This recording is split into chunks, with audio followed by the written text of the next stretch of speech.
Section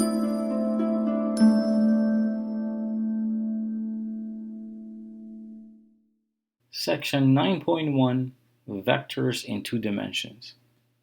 A single number to describe quantities such as length and weight is called scalar. Two numbers used to describe magnitude and direction such as speed and direction of a moving object are paired as a vector. A vector from A to B, denoted as vector AB, is a line segment with an assigned direction where A is the initial point and B is the terminal point of the vector. The length of the line segment AB is called the magnitude or length of the vector and is denoted with absolute value symbols. We use bold-faced letters to denote vectors, and two vectors are considered equal if they have equal magnitude and the same direction. The displacement u followed by the displacement v results in the displacement vector AC. In other words, vector AC is the vector u plus vector v. The vector 0, denoted by bold-faced O, represents no displacement. Here's a diagram showing vector addition of u plus v. Multiplication of vectors by a scalar stretches or shrinks a vector. Note that scalar multiplication does not change the direction of the vector unless it is multiplied by -1, which rotates the vector by 180 degrees. The magnitude of Cu is defined by absolute value of C times the magnitude of the vector u. Here's a diagram showing the vector subtraction. Note that the result of a vector addition is from tail to head, so we can add u and -v to find u minus v. A vector v has a horizontal component a sub 1 and a vertical component a sub 2, where a sub 1 is simply the displacement in horizontal direction and a sub 2 is the displacement in vertical direction. Given point P and Q, we can find the vector by finding the horizontal and vertical displacement as shown. Here's an example to find vector given the initial point -2, 5 and terminal point 3, 7. So u has a component 3 minus -2 and 7 minus 5, which simplifies to the vector u with components 5 and 2. Now, if the vector v with components 3 and 7 has initial point 2 and 4, can we find the terminal point? So vector 3, 7 is found by x minus 2, y minus 4. Thus, x sub 2 minus 2 equals 3, implies x sub 2 is 5. Simply, we can find y sub 2 to be 11. Therefore, terminal point is 7, 11. Now, given a vector w with components 2 and 3, we are asked to graph 4 vectors with the following initial points. So we get the following vectors at 4 different initial points. Note that the given two vectors u and v with components a sub 1, a sub 2 and b sub 1, b sub 2 are equal if and only if a sub 1 equals b sub 1 and a sub 2 equals b sub 2. And the magnitude of the vector is found by using the Pythagorean theorem. This is magnitude of u equals the square root of a squared plus b squared. Here are the algebraic operations of vectors. Given two vectors u and v, u plus v is defined by the addition of their components. U minus v is defined by the subtraction of their components.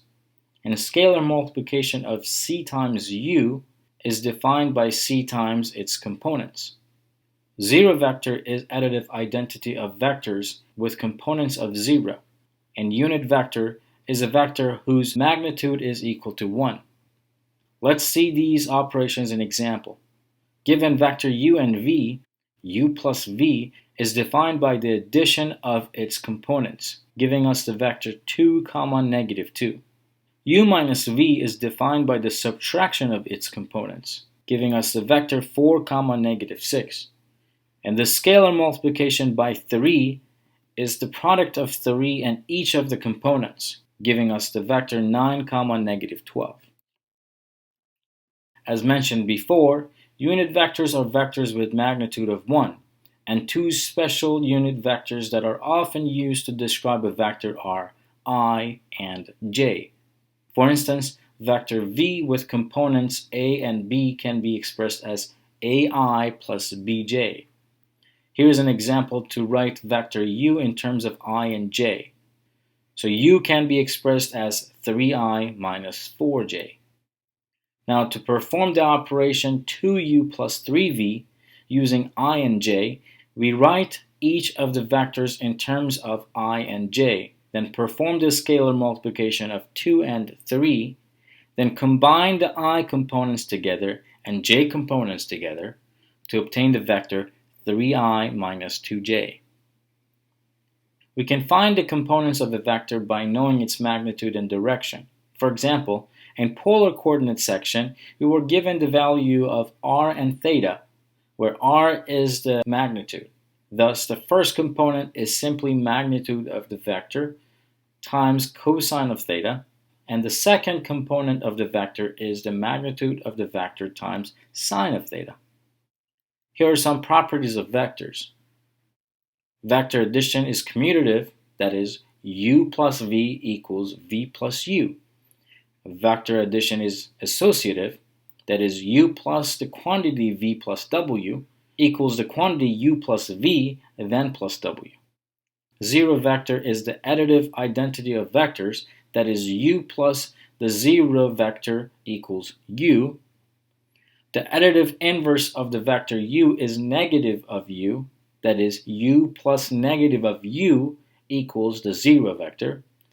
And the distributive property works on a scalar distribution over the sum of the vectors, and the vector also distributes over the sum of scalars. Here's an example to find the components of a vector given a magnitude of 8 and direction of pi over 3.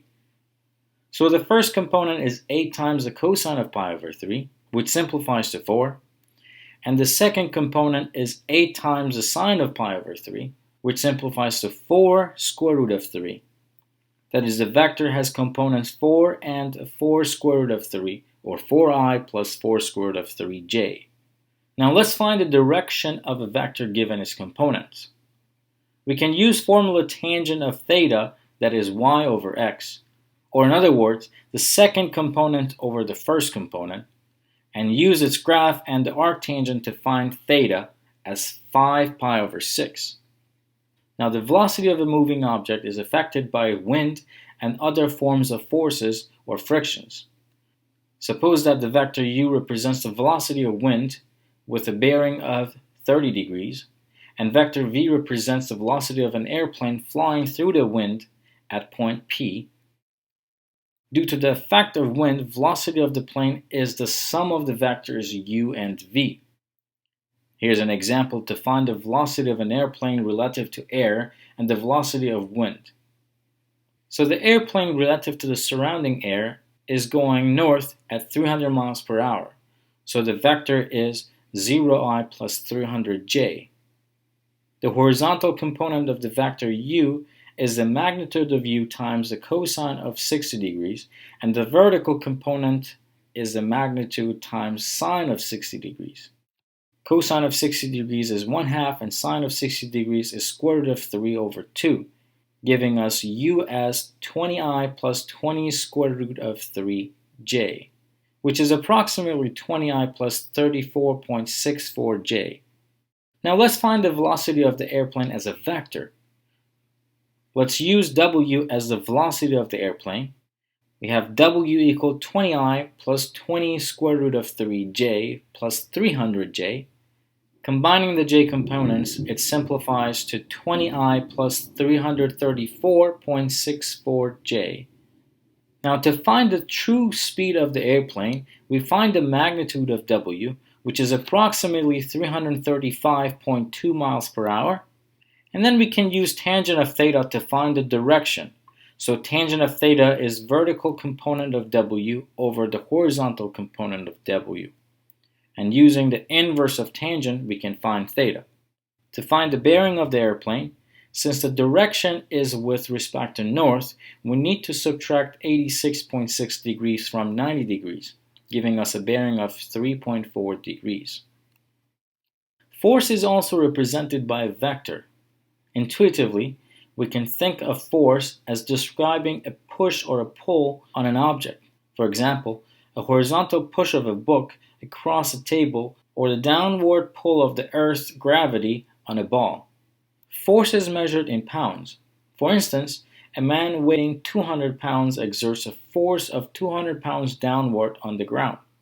If several forces are acting on an object, the resultant force experienced by the object is the vector sum of these forces. For example, given two forces F1 and F2 with magnitudes 10 and 20 pounds acting on an object at point P, what is the resultant force acting at P? We're basically trying to find vector components of F1 and 2 and then add the two vectors. That is, F1 equals 10 cosine of 45 degrees I plus 10 sine of 45 degrees J. Both sine and cosine of 45 degrees are equal to square root of 2 over 2, which simplifies to 5 square root of 2I plus 5 square root of 2J.